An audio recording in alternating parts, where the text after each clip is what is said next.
We are glad to have you join us on this edition of Politics Today, live from Channels Television in Lagos. I'm Sheung Okimbaloye.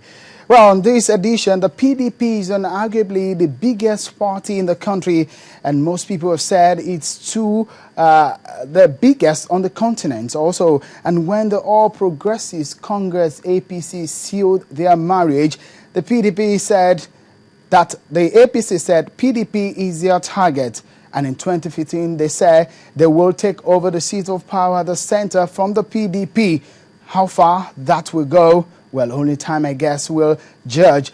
But then the PDP is under the spotlight at the moment. But will the APC pose any form of threat to the PDP when that time comes, or even at the moment? Well, for a moment, we will discuss that later on the show.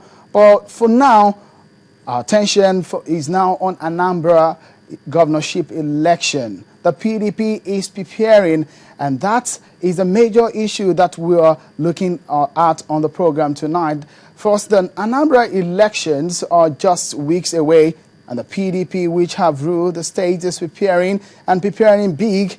Tonight, I have with me joining us from our Abuja studio is the acting publicity secretary of the PDP in Nigeria, Mr. Tony Okeke. Thank you for joining us. Let me start by asking you, before we go into general issues pertaining to your party. Well, you are preparing, and this time around, it seems your party is preparing very, very big, owing to the rally that took place last week. What is at stake at this moment in Anambra for PDP? Well, thank you, Sharon. Thank you, Sharon.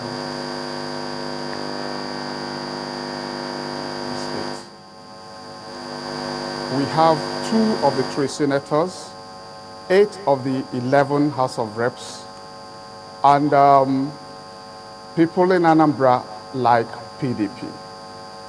So what we're doing now, we're in the process of selecting a good candidate to fly our flag for the November 16th governorship election in Anambra. Tomorrow, we are doing the World Congresses to select the 3-man delegate that will, on the 24th of August, select our governorship candidate. So that is the process we are running now. And hopefully, we're going to have a very good candidate who would deliver Anambra State back to the PDP so that the people of Anambra would once again benefit from a very effective PDP administration. Thank you. Well, from what we have seen in the past and at the moment on ground there, it seems the stakes are higher now, considering the fact that the candidates that are coming on the platform of your aspiring, on the platform of your party are big. Is there any real stake for your party at this moment? Must your party win Anambra? And if so, what are the stakes at this time? Well, our party goes into every election with the intention to win. Anambra is not an exception. We intend to win Anambra, especially as we are the most popular party in Anambra. So we are moving ahead, and definitely by the grace of God, we will win. Okay, one thing that came as a surprise to so many is the price that was that the ticket or the forms were sold for the aspirants. It went for about 10 million naira. A lot of people raised eyebrows about that. Isn't that too expensive? And why did your party, the national arm of your party, came with that kind of price tag for the forms sold to your aspirants?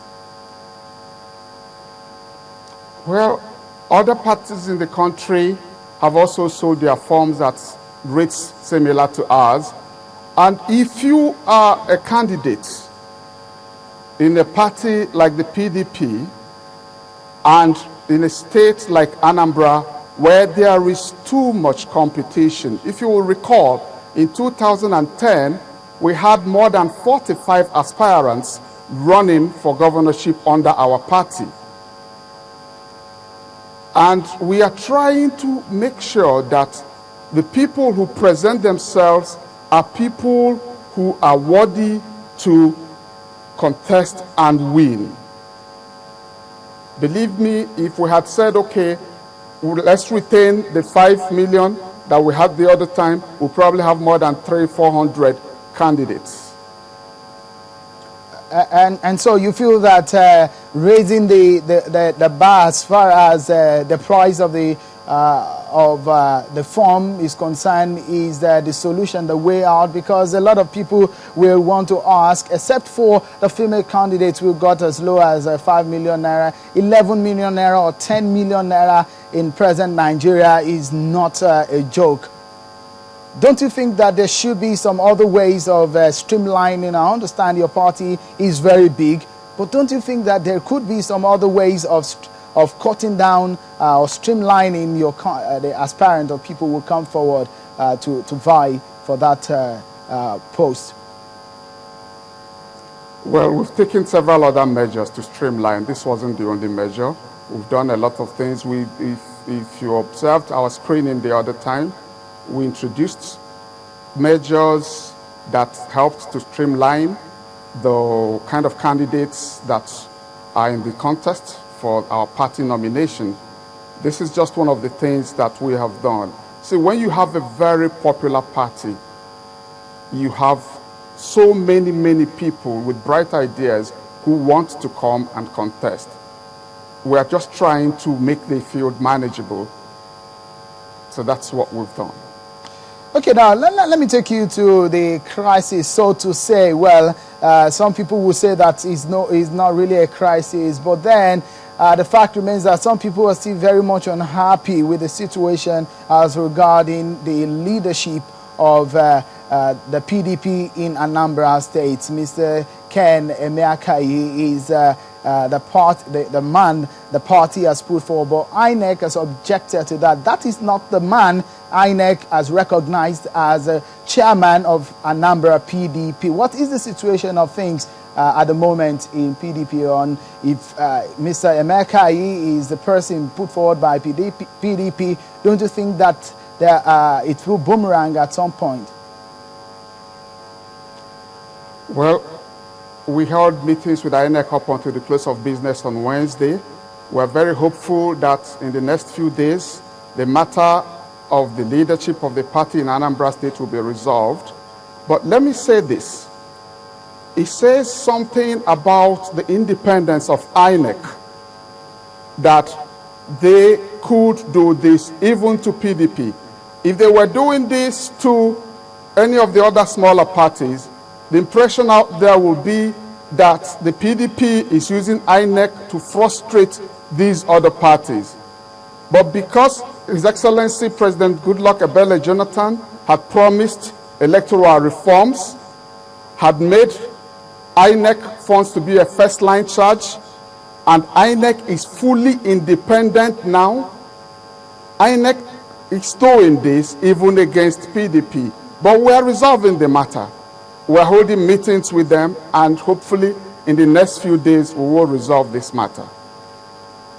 Well, to a large extent, one would think that the leadership of the party, especially at a critical time as this in Anambra State, when people will be going to the polls in a matter of weeks, that the party actually will be putting its house in order. But the fact remains that at this moment you ban some of your members from going to court over this situation. What is the situation? Why would you want to stop people by going through the legal process to make sure that their opinions and their feelings are expressed?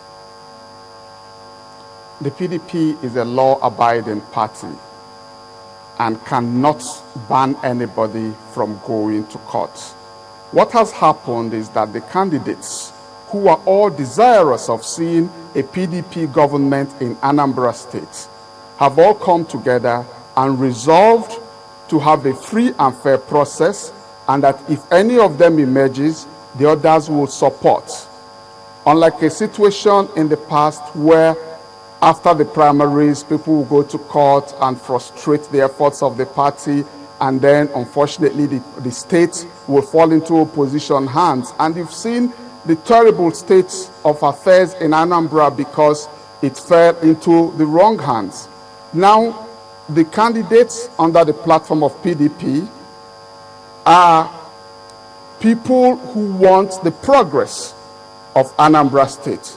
And have all resolved that we are not going to court now because we have seen that the leadership of the party at the national level, it's working very hard to have a free and fair and transparent primaries that will select the party's candidate.